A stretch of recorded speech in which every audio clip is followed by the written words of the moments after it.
It's 2 o'clock, yet another Tuesday. Welcome to Generation C. I am Jamie Lilos. And I'm, of course, Hachika Porfi. And Generation C is the show that aims to inform the youth throughout all our three segments. There is, of course, the Varsity Chat Room, the Zone, as well as the School Corner. The Zone is published in the Allgemeine Zeitung, Namibian Sun, and Republican. Every Tuesday, that is. Mm-hmm. Wow, I love the Zone, don't you? I enjoy reading it. Yes. So today is a bicycle day. So if I were you, I would hop onto the bicycle and start riding it.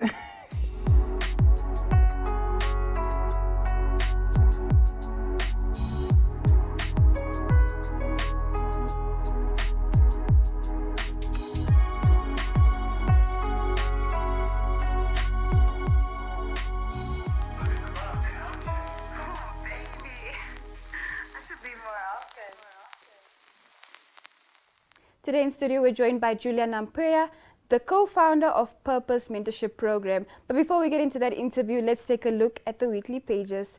On page 1, we take a look at an article on Chantal Mouton, who developed a passion for farming at the age of 21. And she's originally from the town of Vastu. Let's take a look at what Chantal has in store for us. Everyone, I'm Chantal Mouton from Shanaby Farming.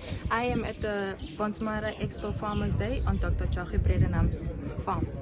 I would advise my fellow youth members to not give up and to start small. Start small and attend such expo days so you can network with other farmers and get more knowledge on what you want to achieve. Page 2, we of course have the international dance team that is representing the country in Barcelona.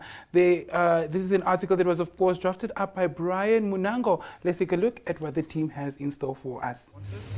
There's one in specific that's called Desert Dry, very with our country, but it really embodies who we are as a country, and it's a well choreographed African piece that we are competing, and we really hope that it will take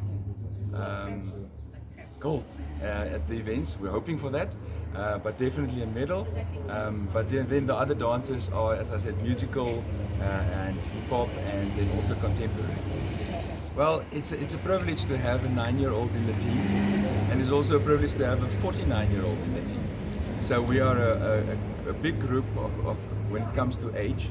But yeah, I think for any athlete who wants to compete in dance, who likes moving, who likes music, dance is not just something that we have been told that it's a cultural thing. No, it's a sport. So I would like to tell every young person out there who likes music and who likes to perform and who likes to move, to get involved in your local studio, get involved in your sport that is been rolled out in the schools. And we can thank Dance Sport Namibia for that. With our newly elected committee and president, I really believe that dance sport will grow in Namibia in all the regions. So I want to tell them, get out there, start moving, start dancing. Also on page 2, we take a look at the photo of the week. We have a picture of the Slut Shame movement that held their annual Slut Shame walk on the 9th of April 2022. Last but not least, we take a look at the Vox Pop, where the My Zone team took to the streets of Vastu and asked people what their opinion is on the parliament trying to ban Habli Babli. Let's take a look at what everyone had to say. My name is Shanice Amateta. This is what I personally feel about the banning of Habli Babli. If we really have to look at it, yes, it is dangerous, but then it's a personal choice that someone has made. Like, why cigarettes not being banned if it's also dangerous? I mean, if we really have to look at it, the health risks are more like the same. My name is Jeanette de Haas, and I think with me it doesn't sit quite well, because I feel like a lot of the youth nowadays use Habli as a source of making income. For example, people have dial a Habli nowadays, where people can just get a Habli pipe delivered to them, or they can get flavor and coal. And this is a way on how so many youth around Namibia are making an income and actually giving back to the country. So how then do we ban something that is helping so many people earn a living? That's someone's bread that we're taking away from them at the end of the day. So it doesn't quite sit well with me. But yet again, everybody is entitled to their own opinions. Moving on to page 3, we take a look at an article on Tim Martens, who is an entrepreneur who made waves in March when he decided to celebrate his birthday in style by making a generous donation to an impoverished community, one of the northern schools in the country. He advised his peers in the rest of the world that instead of sending him presents for his birthday, he rather preferred for them to buy sanitary pads, which were donated to John Shekunja Combined School in Okalongo. Let's stay tuned for the video. Good day, everyone. Good day, Namibians. I go by the name Tim Martens. I'm a young Namibian entrepreneur born in Olunkono, Wandangwa. I'm the founder of I Got Your Back, My Sister, a project which was established this year with the aim to give back to the community, especially to our young Namibian girls. Yeah, this campaign is to donate sanitary pads. With this campaign, we already donate pads at John Shekunja Combined School in Okalongo, Msati region. And we are also going to donate pads at Ukuyu Shana Combined School in Shana region, and also at Shanika Nashilongo Senior Secondary School in Msati region.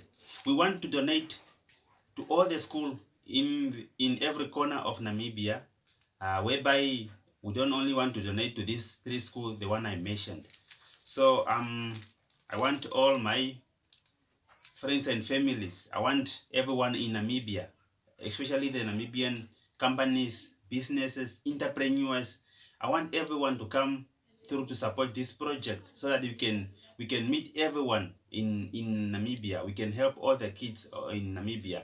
We have our sisters that are suffering. Sometimes they end up not going to school when it's time for menstruation because they don't have pets. Let's put our hands together to support our little sisters in school. Let's buy them pets and keep them in school. Right. Also on page 3, you of course have an article by Jeanette de Haas on the rise of teenage pregnancy in the country. Let's take a look at what they had in store for us. Yes, thank you so much. Yeah. And these people, when they have aspirations, the inequality impacts on them. They still face lifelong gender-based inequalities that starts in childhood.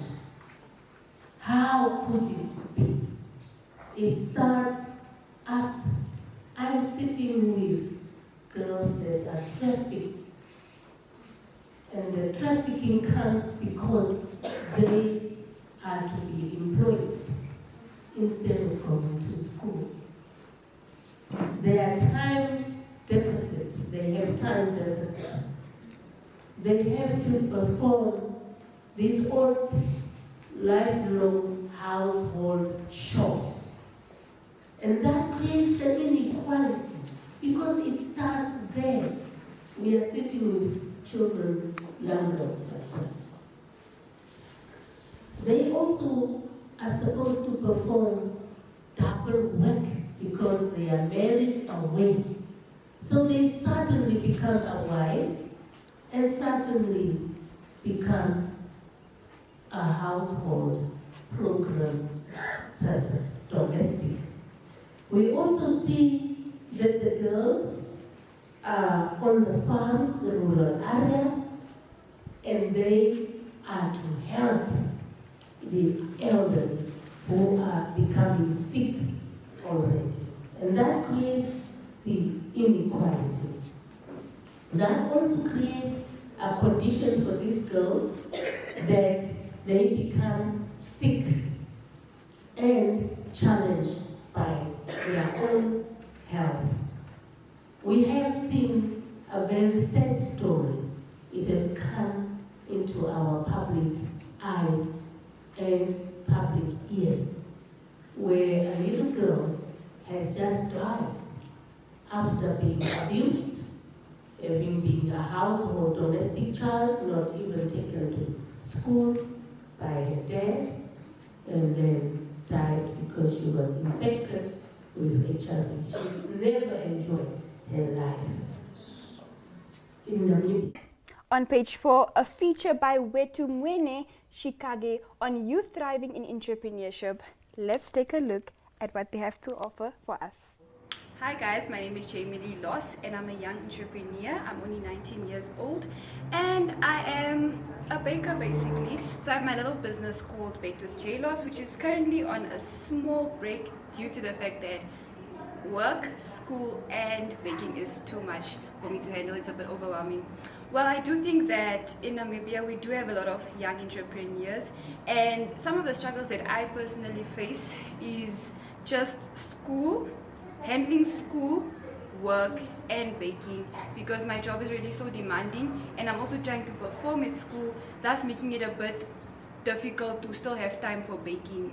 But I do think the upside of everything, or one of my achievements when it comes to my business, is when Maria Nepembe bought my fudge. And I was just like, I started my business in 2019 when I was in grade 11, and I just like opened the page because I was like, I can bake, so why not try and make money from it? It's not that I had a deep interest in making money, but I was just like, let me try this. And people started supporting me, and when I turned 18 in 2020, my friends literally like made me t-shirts with my logo on it, baked with J-Loss, and they made like a little thingy for me, catchphrase, which is I forgot what it was, but yeah, a catchphrase. And I was super happy because I was like, people actually take me seriously, and that's when I decided, let me do more, let me do better. And that's when I started investing in the way my products look on Instagram.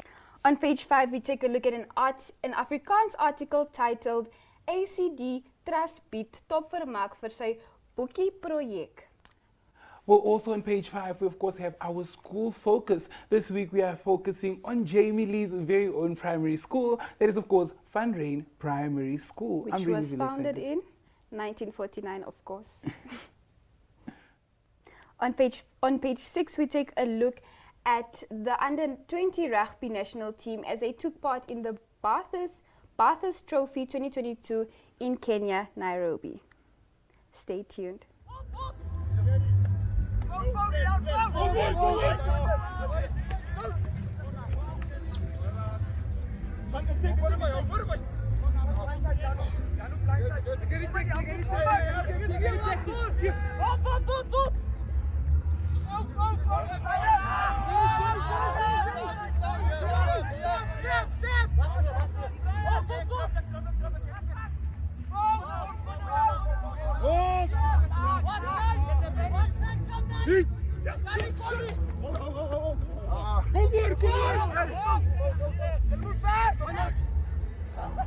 Moving on to page 7, we of course have an article by Jemima Ndebele on the annual Sprachwerkberg is a German language proficiency completion for learners with the language on a foreign level, promoting the acquisition and maintenance of the language in schools. Well, also on page 7, we of course have our star teacher our star teacher of the week, who is Ms. Chaser Mutewa, who is a teacher at Highgate Private School. Wow, guys, what an amazing edition of Zone that was. But you know what? Now we're going to head on over to the School Corner. And you know what? We have some new guests there for you. They will be presenting it. Yeah.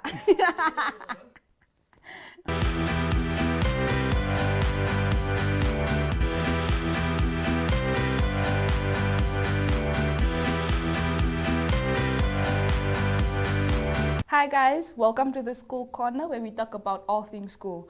I'll be your host for today and my name is Loide Ekanjo, a learner from Chairman Mao Zedong High School. And I'll be joined by Biwango George, also a learner from Chairman Mao Zedong High School. I mean, you can see there. Okay, on page 5, our school focus is on Van Ryn Primary School, a school which was founded in 1949 and is still a pretty good school till this day. So stay tuned for the video.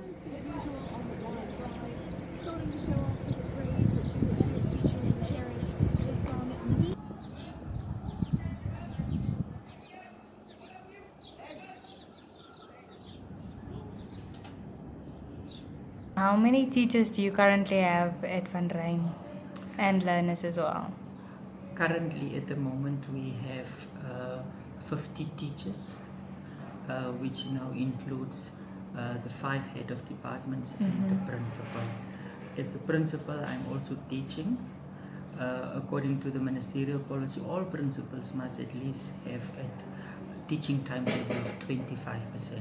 So every day I go to class as well to teach So that includes me as the principal, the 50 staff members, and then we have 7 institutional staff members. That is now our cleaners here at school.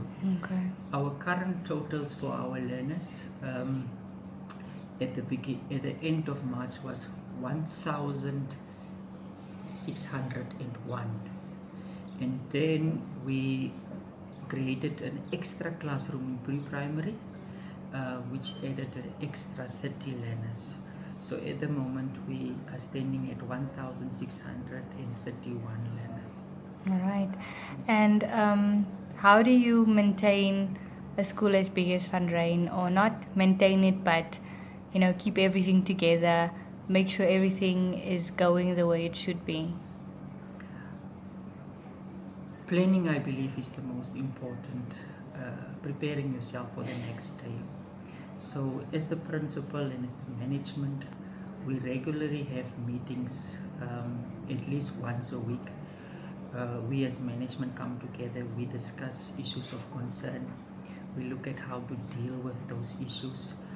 So we constantly intervene and solve problems so that we can not let our problems escalate. On page 7, we have our star teacher, Mrs. Tracy Mutewa. She is an English and history teacher at Highgates Private School. Stay tuned to hear what she has to say. Good afternoon. My name is Tracy Mutewa. I am a teacher, and I've been a teacher from the year 2012. It has been an amazing 10 years in the profession. Well, where do I start? Being a teacher was something that I never thought I was going to be. And I remember vividly this one time. I was done with my studies. I studied not to be a teacher, obviously. Then when I was done with my studies, awaiting graduation, I found myself applying to be a temporary teacher back home there in Zimbabwe. And when I did so, I was accepted, and I was given a job on open contract, which meant that I could be a permanent teacher. Well, I took that offer. I taught at a rural setup, and when I was there, the first 2 months were kind of hectic, but thank God I made it. I was given an examination class. Well, I went out, and the learners performed so amazingly that even the people from the district level had to come and applaud my hard work, which to me was the burst. Imagine just coming fresh from university, and you come, and that first year you turn out to be a best teacher. Well, it started from there, and then to just cut the whole long story short, it was now 7 years of wins and wins after one another. And then it so happened that 7 years later, I found myself relocating to Namibia, where I am working currently as a teacher, teaching history and English. Well, there are challenges with relocating. You find a whole new curriculum, a whole new country with a new setup. And when I got here in Namibia, obviously I taught history and English. It doesn't have so many hiccups because I taught that back home. Yes, with history it's the same, but the history of Namibia now was a whole kind of new history, which I put so much effort, and lo and behold, I found myself relating to even the teaching. When you're a teacher, some of us were born teachers, so to say, so it was not something that was so difficult. I just found myself fitting into the country and fitting into the system, which made me even the best teacher. You know what I like about being a teacher? You get to meet up with learners, your students, and from different backgrounds, which becomes so difficult when you're a teacher. How then do you fit in, and having to meet Namibian kids who are so different from the kids that I knew from back home? Now these ones are kind of spoiled and all that. When we got here, it was kind of tough, but thank God I managed. We just fit in, you blend with the kids, you listen to their stories, and when you get to their level, let me tell you something, they'll love you. Don't forget to grab yourself your very own copy of our school newspapers for the following schools: Windhoek Afrikaans Private School, Moritz Devonish Private School, and Oshakati Secondaries. We really appreciate the content you keep sending us, so please don't forget to keep on sending us the amazing content. And for our school corner.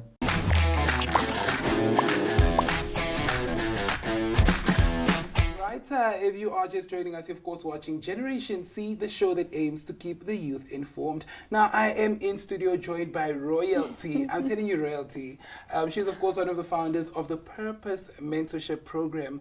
Hi, Julia. How are you doing? Hi, Hancho. I'm good. I'm so excited to be here, and thank you so much for having me on the show. I mean, thank you so much for taking time out of your schedule to be here. Because you know, it's always difficult to get people like you on this show, because you're like, I'm busy. I'm having a meeting, but I'll check out the time. But it's very important, and we're very excited to have you here today. Thank you very much. All right. So can you tell us a little bit about the Purpose Mentorship Program? What is the Purpose Mentorship Program, and when was it actually founded? Okay, so the Purpose Mentorship Program is a development program for underprivileged girls in high schools around Commercial and Katutura. So we were founded in 2015. We took in our first cohort in 2016, and we're currently in our 7th year running. Wow, 7th year running, amazing. I love to hear that. So what was the reasoning actually of choosing the Commercial and Katutura area? Okay, so I think maybe I'll have to give you a background, because that was purely by chance. It makes sense now, but when we founded the program, we founded it in 2015, and we were 3 girls. We were ourselves grade 11 and 12 at that point, and we just really, when we looked at that stage of our lives, being a grade 11 or 12, at that stage of your life, there's really a lot of expectations. People really expect you to have things figured out, and then you must still decide what you want to do. It's that point where you have to decide what you're going to do with the rest of your life. There's school, and there's also things that are happening in your life. There's family, there's friends. There's a lot of societal things you're figuring it out. So at that point in our lives, we realized that for anything that we needed assistance with, there was always a bigger sister, a motherly figure, someone we could speak to, a support system we could tap into. At that point, when we would have encounters with other girls, especially girls that we would find in other high schools in around Katutura, we realized that support system wasn't there. They didn't, if they wanted to find out what to study, what the requirements are for a certain tertiary institution, that type of assistance wasn't there to them. And coupled with now all the other challenges and issues that they're facing. So when we started the program, we were identifying a place to start. It was really, how we ended up in Katutura and Commercial was really, it was the life skills teachers in those schools that welcomed us to start the initiative there. Amazing. So tell us a little bit about the aims of the program, because I hear that you've said something about helping these girls apply for tertiary, or not really apply, but find information about how to apply to tertiary and all that. So what are the aims of the Purpose Mentorship Program? Anto, let me tell you, when we started the program, I think all we knew was we just wanted to create a sisterhood, a support system where girls can feel seen. They have a safe space where they can address concerns and challenges that they face and help them navigate that stages of their life so they can get entry into tertiary. However, being honest, when we started the program, we didn't have a clue what we were doing. We just knew what we wanted to create, so we're really just winging it. It's only in the past 4 years where we've really structured what we want the program to achieve. So our primary aim with all the beneficiaries of the Purpose program is to get them to finish matric, for them to get a grade 12 certificate, and for them to get into tertiary institutions. Now, initially that was always our benchmark.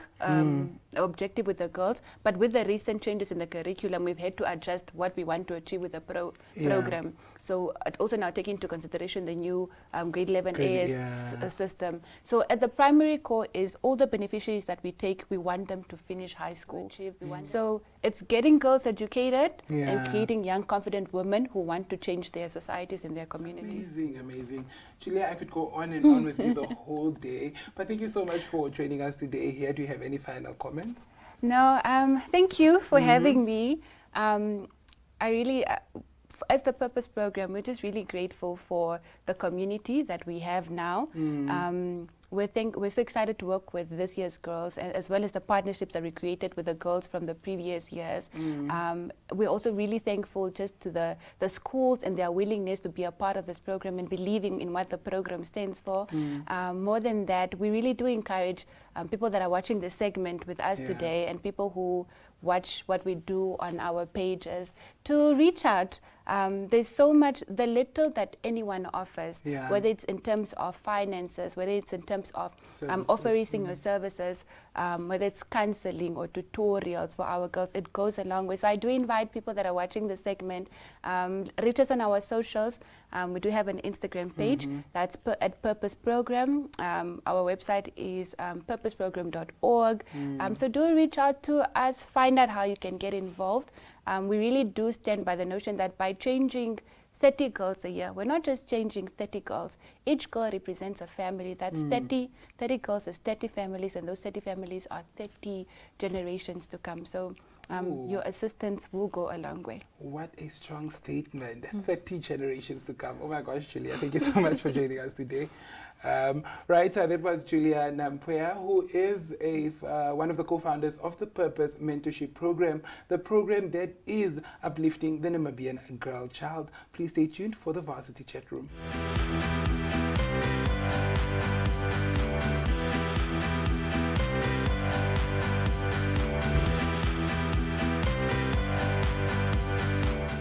With all that's happening in the schools in Namibia, let's see what the universities are up to. Also on page 8, we take a look at an article by Jemima Debele on establishment and the launch of Graduate Studies Program in Integrated Water Resources Management to address Southern African need for capacity. Let's take a look at the video. So my name is Faith Kudzai Chiumbiri, and I stay in Cape Town, South Africa. I'm a recipient of the SASCAL grant, well, the first cohort, and I'm quite excited about it because for me it opens a whole lot of opportunities and for me to pursue something that I've been quite passionate about. You know, growing up in Southern Africa, well, I initially from Zimbabwe, and then I moved to South Africa. You know, different countries, similar challenges. When we don't have water, then it's drought. And when we have water, then sometimes it's lots of it, it's floods, it's cyclones.